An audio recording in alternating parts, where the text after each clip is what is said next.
నేటిదిన వాక్య ధ్యానం కొరకు ప్రావర్బ్స్ చాప్టర్ 28 వర్స్ 14, సామెతల గ్రంథం 28వ అధ్యాయం 14వ వచనం. నిత్యము భయము కలిగి ప్రవర్తించువాడు ధన్యుడు. వాక్య ధ్యానం కొరకే ప్రార్థన.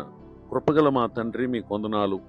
నేడు చదవబడిన ఈ వాక్య భాగం ద్వారా మాతో మాట్లాడి మమ్మల్ని దర్శించి బలపరచుమని యేసుక్రీస్తు ఘననామమున స్తుతించి ప్రార్థిస్తున్నాను తండ్రి, ఆమేన్.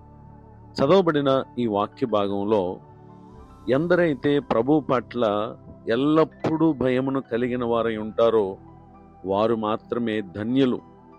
కొందరు దేవుని పట్ల భయమును తమకు కలిగినటువంటి కష్టస్థితిలో, అపాయాల్లో, ఇబ్బందుల్లో, శ్రమల్లో మాత్రం దేవునికి భయపడేవారుగా ఉంటూ, పరిస్థితులు సుఖవంతంగా ఉన్నప్పుడు దేవుని పట్ల భయము లేని జీవితాన్ని జీవించుచు పాపమునకు చోటిచ్చేటటువంటి వ్యక్తులుగా ఉంటారు. ఈ భయం యొక్క అవసరం ఏంటంటే, సామ్స్ 4th స్టాంజా 4వ కీర్తన 4వ చరణంలో భయము నొంది పాపము చెయ్యొక్కడి అని ఇక్కడ తెలియచేయటం మనం గమనించగలం. పాపము చెయ్యని జీవితం ఒక వ్యక్తి కలిగి ఉండాలి అంటే దేవుని పట్ల భయము అతనికి ఎంతో ప్రాముఖ్యమైంది అనేటటువంటి విషయాన్ని దేవుని యొక్క వాక్యం మనకు తెలియచేయటం మనం గమనించగలం. నిజమే, ఒక వ్యక్తి తన జీవితంలో తాను ప్రవర్తించినటువంటి విధానం, దేవుని పట్ల అతడు భయము కలిగినటువంటి వాడు అనేటటువంటి విషయాలను మనం తెలుసుకునేటటువంటి ప్రయత్నం చేస్తే,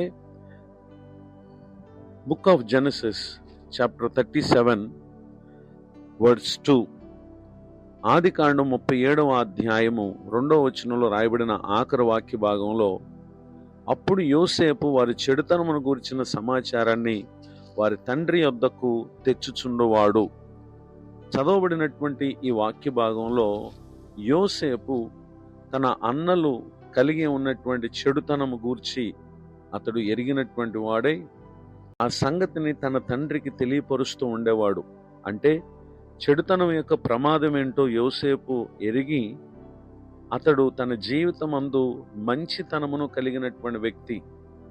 ఆ మంచికి కారణమై ఉన్నటువంటి దేవుని పట్ల యోసేపు భయముతో ఉండటం, తన సహోదరులు దేవుని పట్ల ఏమాత్రం భయం లేని వారై చెడుతనము కలిగి ఉండటం, ఈ రెండిటి మధ్య వ్యత్యాసాన్ని ఎరిగి ఉన్నటువంటి యోసేపు, వారు తనకంటే పెద్దవారు గనుక ఆ విషయాన్ని తమ తండ్రికి అతడు తెలియజేస్తూ ఉండేవాడు.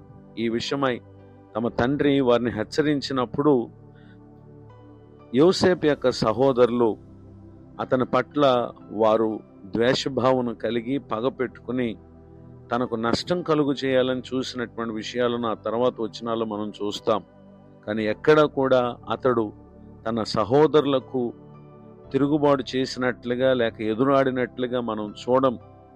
వారు తన కొరకు చేయతలిచినటువంటి కార్యములన్నిటిలో అతడు వారి ఎడల ఏ విధమైనటువంటి కీడును పాపమును చేయక దేవునికి అప్పగించుకున్నప్పుడు ప్రతి పరిస్థితి దేవుని అనుమతి చొప్పుననే జరుగుతుందని విశ్వసించినటువంటి యోసేపు అతడు అమ్మబడిన వాడై, పొతీఫర్ ఇంట బానిసగా ఉన్నటువంటి వాడై, దేవుని పట్ల భయము కలిగినటువంటి వాడు గనుక ఏమాత్రం దేవుని పట్ల భయము లేని పొతీఫర్ భార్య అతనిని పాపమునకై ప్రేరేపించినప్పుడు, నేను ఎట్లు ఇంత ఘోరమైన దుష్కార్యం చేసి దేవునికి విరోధముగా పాపము కొట్టుకుందనని తన యజమానుని భార్యతో పలుకుటను కూడా మనం గమనించగలం. ఈ మాటల్లో కూడా మనం గమనించినట్లయితే అతడు ప్రభు పట్ల భయము కలిగినటువంటి వ్యక్తే.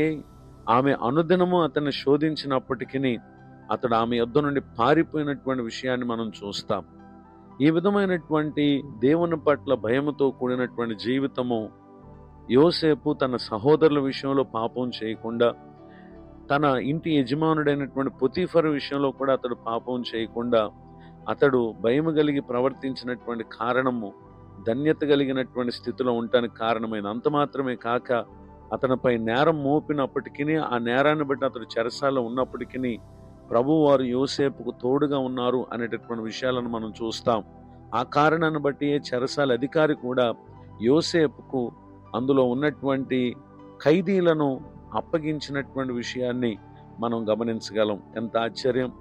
ఈ విధముగా యోసేపు జీవితము ప్రభు పట్ల కలిగి ఉన్నటువంటి భయము, ఫరోకు వచ్చిన కలభావాన్ని తెలియపరిచేటటువంటి విషయంలో దేశంలో ఉన్నటువంటి జ్ఞానులందరిని కూడా పిలిచారు, కానీ ఎవరు కూడా అతనికి వచ్చినటువంటి కలభావాన్ని చెప్పలేకపోయారు.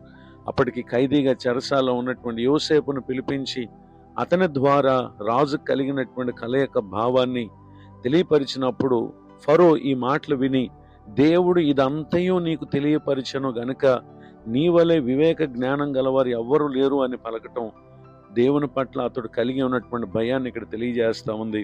ఆ కారణాన్ని బట్టియే రాజు అతని చేతను ఉన్నటువంటి ఉంగరమును యోసేపుకు పెట్టి సన్నపు నారు బట్టలు అతనికి తొడిగించి అతని మెడకు బంగారు గొలుసు వేసి తన రెండో రథం మీద అతను ఎక్కించి గణపరిచినటువంటి విషయం ఎంతో ఆశ్చర్యం. ఆ తర్వాత కాలంలో ఎవరైతే అతను బాధ పెట్టారో వారికి ఆహారం పెట్టినటువంటి వ్యక్తిగా ఉండటం కూడా ఎంత ఆశ్చర్యం. ఈ మాటలు వింటున్నటువంటి నా ప్రియ సహోదరి సహోదరులు, ప్రభు పట్ల తనకున్న భయం ఆయనను ధన్యునిగా చేసింది. మరి ఈ దినం దేవుని పట్ల భయమును కలిగి ఉంటే నిశ్చయముగా ప్రతి విధమైన శాపము నుండి విడుదల పొంది మనము కూడా ధన్యులుగా మార్చబడతాం. ఈ దినం మొదలుకొని ప్రభు పట్ల భయభక్తులతో కూడిన జీవితాన్ని జీవించడానికి పరిశుద్ధాత్మ దేవుడు మనకు తోడు నడిపించునుగాక. ఆమేన్. ప్రార్థన. కృపగల తండ్రి, వందనాలు. నేడు విన్న ఈ మాటల ద్వారా మమ్మల్ని మీరు దర్శించినందుకు స్తోత్రం. దైవజనులను, వారి కుటుంబాన్ని పరిచయం దీవించండి. కృంగిన వారిని, దుఃఖితులను, వేదనలో ఉన్న వారిని ఆదరించండి. నేటి దిన దీవెనలు సమస్త విషయాలను అనుగ్రహించి మేలు చేయమని యేసుక్రీస్తు నామములో ప్రార్థిస్తున్నాను తండ్రి. ఆమేన్. తండ్రి, కుమార, పరిశుద్ధాత్మ దేవుడు తోడు నడిపించునుగాక. ఆమేన్.